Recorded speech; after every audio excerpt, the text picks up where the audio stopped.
I've tackled more Roblox obbies than I'd care to admit. You know the drill. Rainbow platforms, spinning axes, easy wins. So when someone said, try a stereotypical obby, it tricks you, then scares you. I rolled my eyes and clicked join at like 3 a.m. for a laugh. Everything felt perfectly normal at first. Bright lobby, goofy avatar, harmless jumps across numbered platforms. I was half expecting some dumb meme scare after the final stage, but something about the tension started picking at me. A flicker of doubt, like why does it feel too quiet? Then, around stage 8, I looked up and the name floated on screen. A stereotypical obby. And right then, my heart dropped. Because as I went deeper into this obby, every jump, every platform, every colored stage began unraveling into something far more sinister. This wasn't an obby I'd laugh at afterward. It was one I regret playing and can't stop thinking about. Everything about a stereotypical obby is designed to feel comfortable at first. Stage 1, rainbow platforms, silly music, cheerful message, welcome. This obby is about jumping. You leap across numbers, drop into checkpoints, smile, and move on. But then stage 5 changed its tone.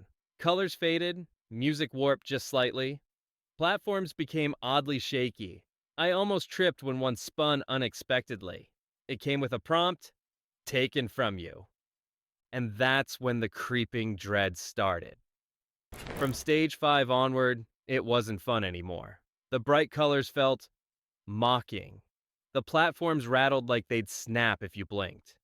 Each jump was edged in that small anxiety. What if the platform disappears midair? By stage 10, I was actively on edge. Every sound, the jump noise, the stage clear ding, echoed with a hollow reinforcement that something wasn't right. The visuals warped in subtle ways. Numbers looked distorted, arrows pointed slightly off. You start questioning if you misjudged a jump or if the game reshaped you. That warped familiarity was the beginning of regret. Because you realize this obby isn't playing fair. It's setting you up, one nostalgic stage at a time, to break your confidence. And maybe break you. Let me set the scene. I was on stage 12, halfway through Mr. Just jump and survive, completely focused. The usual cheery pop-up happened, then it didn't. The moment the checkpoint registered, my screen went still. No music, no UI, just darkness. Then, a whisper. It wasn't in my headphones, more like a vibe in the game. I heard, "You shouldn't be here." Chills, goosebumps. I sat frozen, eyes scanning the screen. The chat window flickered open, empty. No other players. Just that single sentence, even though Roblox doesn't support random in-chat system messages in obbies. When the game resumed, the obby looked cracked. Platforms showed hairline fractures, lines running like spider webs. The colors were muddy. The music returned, but slower. The jump sound echoed, like yelling in a cavern. That whisper rewired my mindset. I wasn't just playing an obby, I was trespassing in something that didn't want me. From that point, every stage felt loaded. I moved cautious, jumping slower, afraid to trigger whatever had spoken to me. That moment is why this obby broke me more than any clown jump scare ever could. By the time I reached stage 15, my hands were clammy and my shoulders were tense. It wasn't because the obby was mechanically hard.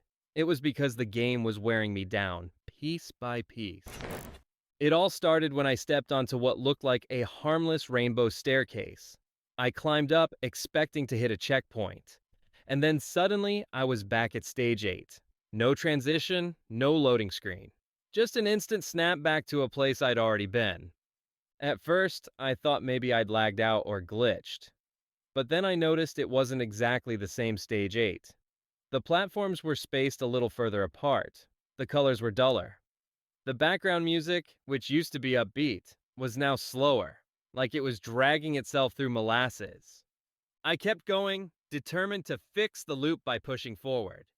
But every path I took just led me somewhere I'd been before. Stage 15 to stage 8 to stage 11, stage 11 back to stage 3. Over and over. It felt like someone had rewired the map while I wasn't looking. And then the text appeared. No fancy pop-up, just plain white letters that flashed for less than a second before disappearing. You're lost. It was like the game was taunting me. My heart rate spiked because I realized it wasn't just a bug, it was intentional. The obby was designed to trap you here, circling endlessly, each loop more warped than the last. By the fifth cycle, the platforms began to tilt mid-jump, forcing me to correct myself in midair. Checkpoints moved slightly off to the side, making me risk falling just to save my progress. And every time I respawned, the camera seemed to zoom in closer, like the game was trying to suffocate me visually. There's a very specific kind of fear that comes from feeling trapped. You're not running from a monster, you're not dodging jump scares. You're stuck in a puzzle you can't solve, and the walls are closing in. By the 10th loop, I was no longer thinking about winning. I was thinking about leaving. And maybe that's the point. This obby doesn't want you to finish it. It wants you to quit. Stage 18 is where the game stopped pretending to be an obby at all. I jumped onto a moving platform, ready to time my next leap. But instead of landing, my avatar just froze. No animation, no idle stance, completely locked in place. I mashed the jump key. Nothing. The camera slowly rotated around me without my input, and I realized with a gut drop that I wasn't in control anymore. Then, my avatar's head twitched. Not like a Roblox emote, I mean violently snapped to the side in a way that made my skin crawl. The torso followed, bending in angles Roblox avatars aren't supposed to bend. And all the while, the game world kept moving. Platform shifting, hazard cycling, as if to remind me the obby didn't stop just because I had. Then, right across my screen in bold white letters, "Your body isn't yours anymore." It disappeared almost as quickly as it appeared, but the damage was done. When the controls finally came back, everything felt off. The camera was jittery, like it was lagging half a second behind my mouse.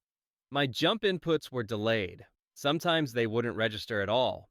Even worse, my avatar started moving slightly on its own, just enough to make me think my keyboard was malfunctioning.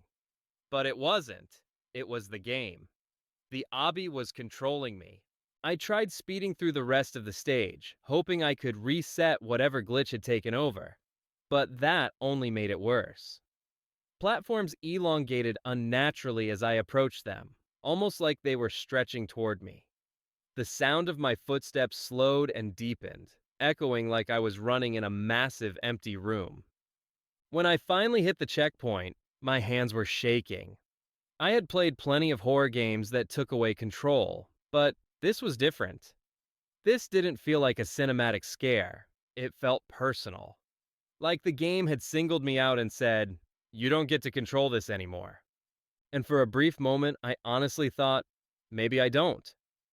By the time I reached stage 20, there was no sense of victory, just exhaustion and regret. Not because it was the hardest obby I'd ever played, but because it was the first one that truly got into my head. From the cracked platforms to the whispering messages, the endless loops to the moments where I couldn't even control my own avatar. This wasn't a test of parkour skills. It was a psychological trap. And it worked. The real danger of a stereotypical obby isn't the jumps or the hazards. It's how it turns your own expectations against you. Every Roblox player knows the obby formula. Bright colors, predictable jumps, maybe a goofy fail animation. This game takes that formula and twists it into something that feels wrong. And once you notice it, you can't unsee it. That's the part that sticks with you. The mechanical stuff, the jumps, the loops, you forget eventually. But the feeling of being manipulated by the game stays. The way it made me doubt my own inputs. The way it messed with the most basic trust a player has, that what you see on screen is what's actually happening. Even now, weeks later, when I scroll past another bright, cheerful obby thumbnail, I hesitate. I remember the moment my reflection in the game's shiny platforms looked just slightly off. I remember that whisper. I remember my avatar's head snapping towards something I couldn't see. And the worst part? I don't even know if I finished it. Stage 20 faded to black, the music cut out, and the game dumped me back into the Roblox menu without any kind of win screen. For all I know, that was just another loop. That's why I regret playing it. Not because I lost or got scared, but because it took something as harmless as an obby, something I've loved since my first day on Roblox, and made it feel like a threat. So if you're watching this thinking, it's just an obby, how bad can it be? Trust me, don't play this one at 3 a.m.